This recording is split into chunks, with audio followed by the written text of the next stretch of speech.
What's going on, everybody? Khalipa's Tech here, coming back at you with another video. In this video, we're going to be revisiting the OnePlus Nord N200 5G and going over whether or not it's still a good phone to buy in late 2022. Now, before we go any further, as always, I do want to remind you to hit that subscribe button. And if you want to learn more about this phone, I will be linking to several other videos about it in the description, as well as some information about pricing, availability, and some of my favorite smartphone accessories. But with that being said, let's get into it. So with the OnePlus Nord N200 5G, we're getting a 6.49-inch 90Hz IPS LCD display with a 1080p resolution, a PPI of 405, an aspect ratio of 20:9, and an 83.7% screen to body ratio. So in general, for what it is, this is a really good display. At just under 6.5 inches, I would say the display here is definitely a really good size. On one hand, being large enough to give you a good experience when you're consuming a lot of content, but on the other hand, also being decently compact at the same time. And to add to this, the phone has a really nice, sleek, modern design that definitely feels really nice when you're holding it. And with a 1080p resolution, which not all phones in this price range even have, the image is nice and sharp. So if you're doing something like looking at photos, watching videos, playing games, or even just using social media, no matter what you're doing, things are going to look good on this phone. And with the 90Hz refresh rate, the movement on the screen is going to be faster and smoother. So if you're doing something with a lot of motion on the screen, or just using the phone in general, things are going to look a little bit more fluid, and the phone is going to feel a little bit more premium to use. Now for storage, the OnePlus Nord N200 5G is getting 64GB of internal storage with microSD card expansion. So on one hand, 64GB really isn't bad, but on the other hand, if you're more of a power user, if you have a bunch of apps and stuff like that, just keep in mind, even with the microSD card expansion, when you're constantly downloading all kinds of things on your phone, 64GB will fill up pretty quickly. But that being said, again, for the average user, as long as you're mindful of what you're putting on your phone, and you make sure to offload things to a microSD card whenever you can, the storage on this phone should be at least acceptable. Now for security features, as you can see here, the OnePlus Nord N200 5G does have Face Unlock, as well as a fingerprint scanner right here on the power key. So definitely nice to get two options to unlock it besides a pin. But that being said, let's go ahead and give the fingerprint scanner a try.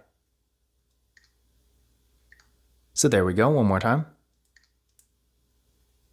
And there we go. So as you can see there, it worked real well. No issues at all. And again, remember, this phone does have Face Unlock too, so if you want to use that instead, you always can. Now for the camera setup with the OnePlus Nord N200 5G, we got a real nice looking hole punch design for the selfie camera. This camera is 16 megapixels. And then on the back, we got a triple camera setup with a 13 megapixel main camera, a 2 megapixel macro camera, and a 2 megapixel depth sensing camera. So unfortunately, there's no ultra wide camera here, which is really too bad, because when you're taking a lot of photos, an ultra wide camera is definitely a useful feature. But that being said, it has pretty much everything else, including a macro camera. So if you like to get those close-up detailed images, at least that's a good thing. And when it comes to the actual photo quality, although it's definitely not the most amazing camera in the world, for a more entry-level phone like this, it will absolutely get the job done for stuff like social media, for example. So I would say for the average user, if you're taking a decent amount of pictures and you want things to look nice, but at the same time you don't need the absolute top-of-the-line quality, the OnePlus Nord N200 5G will be a pretty good option. And when it comes to video, it's really nothing special. This phone has a max recording quality of 1080p in both the rear and front cameras, so no 4K unfortunately, but honestly in this price range, that's really rare. I don't even think there are any phones like this that can record 4K videos. So if you do want to record in 4K, you will have to get something a little bit higher end. But other than that, I do think the video quality on this phone is decent. I mean, if you're recording videos for something serious, you are definitely going to want to get something a little bit higher end. But for social media, especially something like Snapchat or TikTok, this phone will still get the job done. When it comes to RAM and processor, with the OnePlus Nord N200 5G, we're getting 4GB of RAM with the Qualcomm Snapdragon 480 5G processor. Now this is definitely a solid processor. It's not going to be nearly as fast as a $1,400 flagship phone, for example, but keep in mind, when it was first released, this phone was going for around $230, maybe a little bit more, and nowadays, especially now that the N300 5G is out, you can find this phone for a lot less. So for what it is, the performance is definitely good. I mean, for basic daily activities like web browsing, social media, streaming content like videos and music and stuff like that, you're really going to have no problem here. And unless you're really going to be on your phone 24/7, or maybe you're doing stuff like high performance mobile gaming, in that case, obviously, you're probably going to want to spend a little bit more and get something higher end that's a bit faster. But again, for the average user, for more basic activities, I do think this phone is going to be plenty fast enough. Now, I did run a Geekbench 5 benchmark test on it,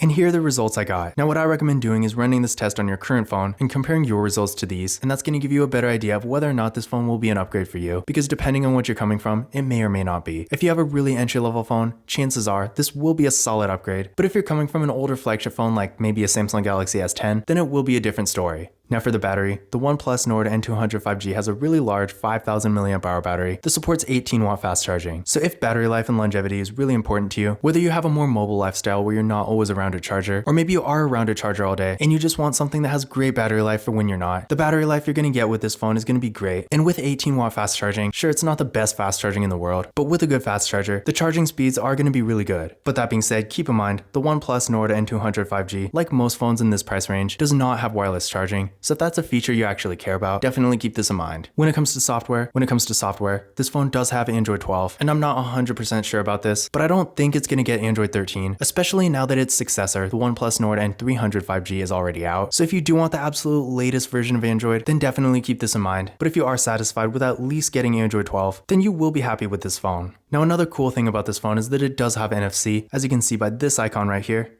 So if you like to make contactless mobile payments using Tap and Pay, you'll be happy to know you can do that with this phone. But in conclusion, is the OnePlus Nord N200 5G still worth buying in late 2022? In general, it really depends on what you're looking for. On one hand, if you're someone who likes the newest and best stuff, or you want to maximize the features, like for example, you want the best display, best processor, or maybe the absolute best camera in this price range, then no, I don't think this is going to be the best phone for you, because while this is a really good solid device, there are better options out there. And again, this phone already has a successor, the OnePlus Nord N300 5G, which I will be covering on this channel soon. So in general, in this price range, if you really want the best thing you can get, this phone is not going to be the best option. But that being said, the bright side to this phone having a successor out is that most likely you are going to find some really good deals on it. So if you're just looking for an affordable 5G phone that has a decent amount of features, a solid camera, pretty good performance, acceptable storage, a large battery, features like NFC, and an all-around really nice looking premium feeling design, for the money, the OnePlus Nord N200 5G is still a great option. Now once again, if you want to learn more about this phone, I will be linking to several other videos about it in the description, as well as some information about pricing, availability, and some of my favorite smartphone accessories. But that's it for this video. If you enjoyed it and found it useful, be sure to give it a thumbs up and hit that subscribe button. Don't forget to follow Khalipa's Tech on Twitter and Instagram. And as always, I will see you in the next video.